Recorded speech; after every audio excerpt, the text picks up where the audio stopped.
22 जनवरी 2024 Indian prime minister Narendra Modi Ayodhya के अंदर राम मंदिर की इनॉग्रेशन करते हैं।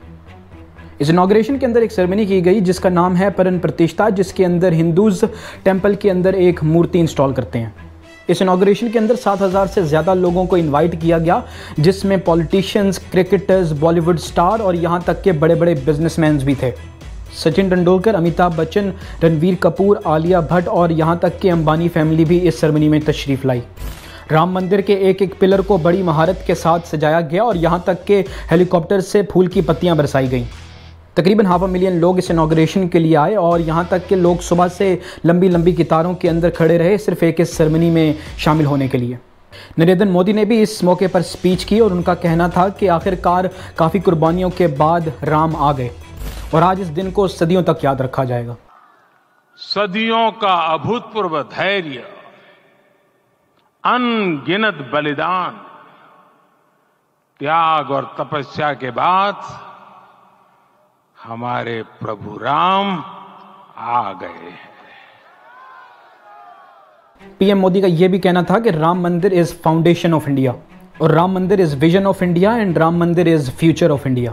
इंडिया के अंदर इस दिन को एक नेशनल यूनिटी के नाम पर मनाया गया। राम मंदिर को लेकर सालों तक टीवी और सोशल मीडिया पर बहुत कंट्रोवर्सी रही कि यहाँ पर आखिर टेंपल था या फिर मस्जिद, या ये मुस्लिम्स की जगह है या फिर हिंदूज की। तो आइए इस वीडियो में बात करते हैं जिस बारे में बहुत कम लोग बात कर रहे हैं। इस वीडियो को बनाने का मकसद ये है कि हम अपने बायसेस को साइड पर रखकर सिर्फ एक दफा सोचें कि इस कंट्रोवर्सी में आखिर फायदा किसका हुआ, इस राम मंदिर की कंट्रोवर्सी के पीछे आखिर है कौन, और आखिर इस बात में कितनी सच्चाई है कि इस इवेंट से इंडिया यूनाइट हुआ या फिर डिवाइड। फ्यूचर में इंडिया पर इसके क्या असरात होंगे। हम ये तो देख रहे हैं कि राम मंदिर की इनॉग्रेशन के लिए कौन कौन आया, लेकिन कौन नहीं आया और क्यों नहीं आया। राम मंदिर अयोध्या का नाम सुनकर हमारे दिमाग के अंदर बीजेपी और नरेंद्र मोदी ही क्यों आते हैं। क्या मंदिर बनाना ही इस मसले का हल था या फिर इसके पीछे कोई और है। तो आइए शुरू करते हैं। देश भर के भक्तों को उस वक्त का इंतजार है जब मंदिर में रामलला की प्राण प्रतिष्ठा की जाएगी। मेरा लघु पुष्पक अब मुझे लक्ष्मण किला लेकर आ चुका है। पाकिस्तान में भी जय श्री राम हो रहा है। He's only drinking coconut water for 11 days. भगवान श्री राम बस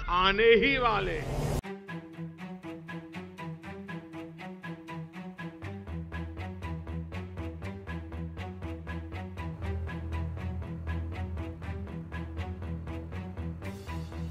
तो इस सबको समझने के लिए जहां पर राम मंदिर की बात होती है वहीं पर बाबरी मस्जिद की भी बात होनी चाहिए। तो आगे बढ़ने से पहले थोड़ी बात कर लेते हैं कि आखिर अयोध्या के अंदर बाबरी मस्जिद और राम मंदिर का ये इशू है क्या। इसको समझने के बाद हम ये समझ जाएंगे कि इसमें कौन कौन से कैरेक्टर्स हैं और आखिर इंडिया को कहां पर लेके जाया जा रहा है। तो ये है इंडिया और इंडिया की एक स्टेट है उत्तर प्रदेश। उत्तर प्रदेश के अंदर ही ये डिस्ट्रिक्ट है अयोध्या का, जिसको पहले फैजाबाद डिस्ट्रिक्ट के नाम से जाना जाता था। और अयोध्या के अंदर ये जो आप देख रहे हैं 2.77 एकड़ का इलाका, ये वही इलाका है जहाँ पर आज राम मंदिर बनाया गया और सालों से मुस्लिम्स और हिंदूज के बीच इस एरिया को लेकर कॉन्फ्लिक्ट रहा है। अयोध्या को लेकर हिंदूज का ये मानना है कि अयोध्या राम जन्मभूमि है, यानी राम यहीं पर पैदा हुए। हिंदूज के लिए राम की बहुत ज़्यादा इंपॉर्टेंस है अपने रिलीजन के अंदर।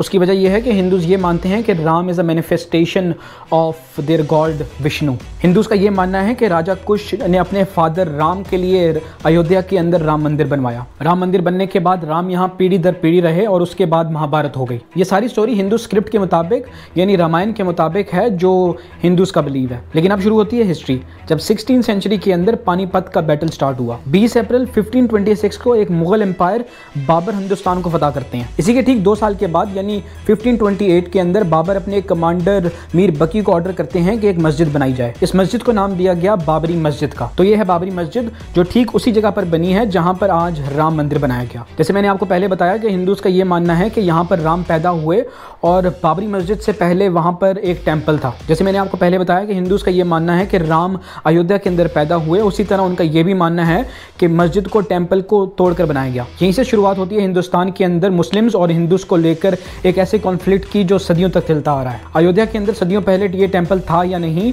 और बाबरी मस्जिद को आखिर टेंपल तोड़कर बनाया गया या नहीं, इसका खुलासा सुप्रीम कोर्ट ने अपने वर्डिक्ट के अंदर दिया और आखिरकार 2019 में आकर इंडियन सुप्रीम कोर्ट ने इसका फैसला किया। तो बाबरी मस्जिद बनने के बाद मुगल्स एक लंबा अरसा हिंदुस्तान के अंदर हुक्मरानी करते हैं और फिर ईयर आता है 1717। एक राजपूत रूलर जिनका नाम था सिवाय जय सिंह, वो बाबरी मस्जिद के पास कुछ लैंड एक्वायर करते हैं। ये ज़मीन खरीदने के बाद जयसिंह वहाँ पर एक राम चबूतरा बनवाते हैं ताकि हिंदूज़ यहाँ पर पूजा कर सकें। तो ये राम चबूतरा कुछ ऐसा दिखता था, यानी मस्जिद के सामने ही एक राम चबूतरा बनाया गया जहाँ पर हिंदूज़ अपनी पूजा करते थे। वहीं पर मस्जिद के अंदर मुस्लिम्स अपनी नमाज अदा करते थे। अब वक्त आता है जब मुगल एम्पायर वीक होता है और ब्रिटिशर्स हिंदुस्तान पर कब्जा करते हैं। अयोध्या के इस डिस्प्यूट से ब्रिटिशर्स बहुत ही परेशान थे और ये वही वक्त था कि जब पहली दफ़ा हिंदूज़ और मुस्लिम्स आमने सामने आए। अब ये रहता है 1853। उस वक्त बाबरी मस्जिद से थोड़ी ही दूरी पर एक टेम्पल था जिसका नाम था हनुमान गढ़ी। हनुमान गढ़ी को मुगलों ने अपने ही दौर में बनवाया। तो जैसे हिंदूज़ ये क्लेम करते थे कि बाबरी मस्जिद को टेम्पल तोड़ के बनाया गया, उसी तरह मुस्लिम्स अब ये कहने लग गए कि हनुमान गढ़ी को एक मस्जिद के ऊपर बनाया गया। ये दंगे 2 साल चलते रहे और कभी मुस्लिम्स हनुमान गढ़ी पहुँच जाते और कभी हिंदूज़ बाबरी मस्जिद पहुँच जाते। इस सबसे तंग आकर ब्रिटिशर्स आखिरकार बाबरी मस्जिद और इस राम चबूतरा के बीच एक 7 फीट लंबा एक ब्रिक वॉल बनवाते हैं। ये मैप के अंदर ये जो HOJPL देख रहे हैं, ये वही ब्रिक वॉल है जो ब्रिटिशर्स ने अपने दौर के अंदर बनवाई। इस दीवार को बनाया तो गया कि मुस्लिम्स और हिंदूज़ के बीच में कॉन्फ्लिक्ट को थोड़ा कंट्रोल किया जाए, लेकिन मुस्लिम्स और हिंदूज़ दोनों ही इससे खुश नहीं थे। अब साल आता है 1947। एक तरफ इंडिया को ब्रिटिशर्स से आज़ादी मिलती है और दूसरी तरफ पाकिस्तान भी इंडिया से अलग हो जाता है, लेकिन अयोध्या के अंदर सूरत हाल नहीं बदलती। हिंदूज अब तक मेजॉरिटी में आ चुके थे और ये कॉन्फ्लिक्ट एक भयानक शक्ल इख्तियार कर चुका था। इसी के 2 साल के बाद यानी दिसंबर 1948 को हिंदूज अयोध्या के अंदर एक प्रेयर रखते हैं जिसका नाम था रामचरितमानस।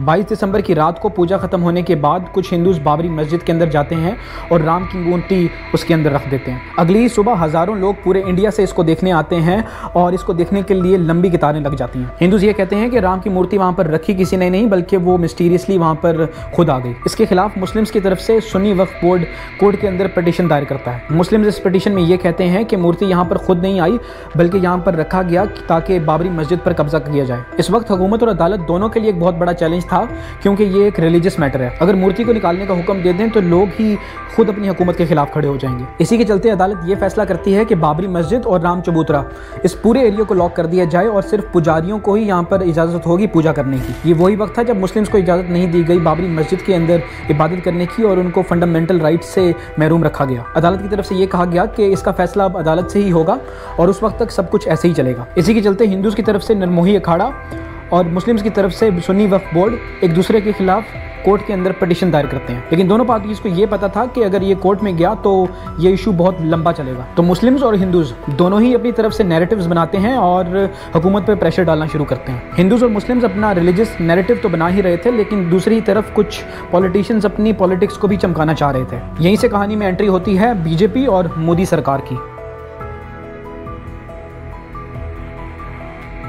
साल आता है 1980 और भारतीय जनता पार्टी बीजेपी बनती है। 1984 के अंदर बीजेपी और वीएचपी बाबरी मस्जिद को बनाने के लिए एक कैंपेन शुरू करते हैं। याद रखिए कि वीएचपी आरएसएस की ही तरह एक right wing Hindu nationalist party है। एक तरफ 1984 के अंदर बीजेपी अपनी कैंपेन शुरू करती है, तो बीजेपी अपनी राम मंदिर की कैंपेन के साथ 1984 के इलेक्शंस में सिर्फ 2 ही सीटें जीत पाती है। लेकिन बीजेपी यहाँ पर हिम्मत नहीं हारती और वो LK अडवाणी को पार्टी प्रेसिडेंट बनाते हैं। LK अडवाणी बीजेपी की इस राम मंदिर की कैंपेन को कंटिन्यू रखते हैं। इसी के चलते 1986 के अंदर डिस्ट्रिक्ट कोर्ट एक फैसला करता है कि राम चबूतरा को खोल दिया जाए आम आवाम के लिए भी, ताकि हिंदूज भी वहां पर अपनी पूजा कर सकें। ये फैसला बहुत अनयूजुअल था क्योंकि कांग्रेस एक सेकुलर पार्टी और राजीव गांधी ज्यादा इंक्लाइंड थे मुस्लिम्स की साइड पर। वहीं पर बीजेपी ये नैरेटिव बनाती है कि राजीव गांधी रिलीजन को यूज कर रहे हैं हिंदूज की अपीजमेंट लेने के लिए। अब क्योंकि इस फैसले से भी मुस्लिम्स को ये इजाजत नहीं थी कि वो बाबरी मस्जिद के अंदर जाकर इबादत कर सकें, इसी वजह से बाबरी मस्जिद एक्शन कमेटी बनती है। इस फैसले के खिलाफ एक प्रोटेस्ट शुरू करते हैं। वहीं दूसरी तरफ LK अडवाणी बीजेपी की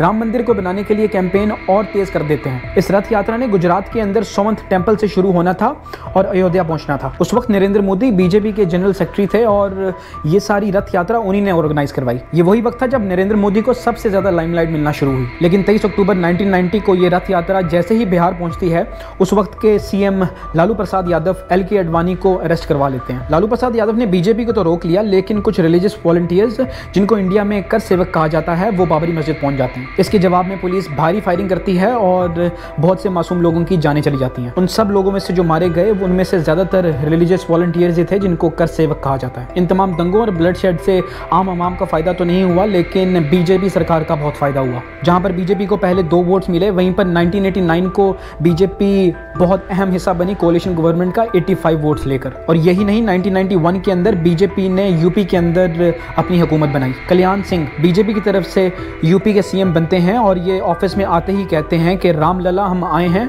मंदिर यहीं बनाएंगे।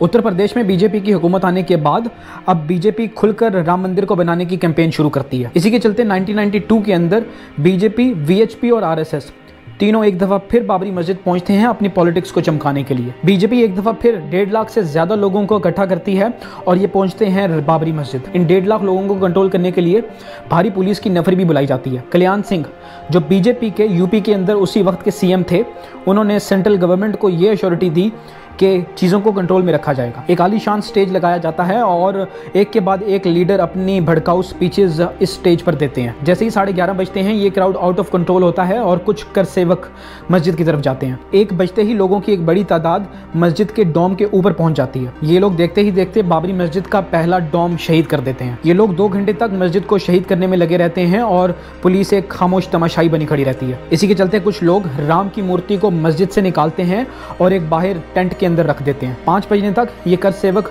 पूरी बाबरी मस्जिद को शहीद कर देते हैं। इसको देखकर पूरे इंडिया के अंदर हिंदू मुस्लिम कॉन्फ्लिक्ट होते हैं और तकरीबन 2000 लोगों की जानें जाती हैं। बाबरी मस्जिद डिस्ट्रॉय होने के बाद एक कमीशन बनती है जिसका नाम था लिबरान अयोध्या कमीशन। इस कमीशन ने यह रिपोर्ट दी कि बीजेपी और उसके ज्यादातर लीडर बाबरी मस्जिद की डिस्ट्रक्शन में डायरेक्टली इन्वॉल्व थे। लेकिन वक्त गुजरता गया और बीजेपी अपनी हिंदुत्व की आइडियोलॉजी पर स्ट्रांग होती गई। लेकिन 2020 आते आते बीजेपी के तमाम लीडर्स इन केसेस से बाहर निकल गए। तो बाबरी मस्जिद शहीद होने के बाद इंडिया के कोर्ट्स में एक लंबी लड़ाई चलती है और आखिरकार 9 नवंबर 2019 को इंडियन सुप्रीम कोर्ट अपना फैसला सुनाती है। इंडिया के सुप्रीम कोर्ट ने इस केस पर बहुत सी सुनवाइयां की और बहुत सा टाइम दिया। तो इंडियन सुप्रीम कोर्ट ने अपना फैसला सुनाया ज्यादातर आर्कियोलॉजिकल सर्वेज की बेसिस पर। तो आखिरकार इंडियन सुप्रीम कोर्ट अपना फैसला सुनाती है और मुस्लिम्स की तरफ से सुन्नी वक्फ बोर्ड को 5 एकड़ की जमीन अलॉट करती है। मुस्लिम्स को ये 5 एकड़ की जमीन दी गई तकरीबन 25 किलोमीटर की दूरी पर, जो एक इलाके धनीपुर के अंदर है। सुप्रीम कोर्ट का ये कहना था कि ये ज़मीन यूज़ की जाएगी बाबरी मस्जिद को दोबारा बनाने के लिए। वहीं दूसरी तरफ हिंदूज को ये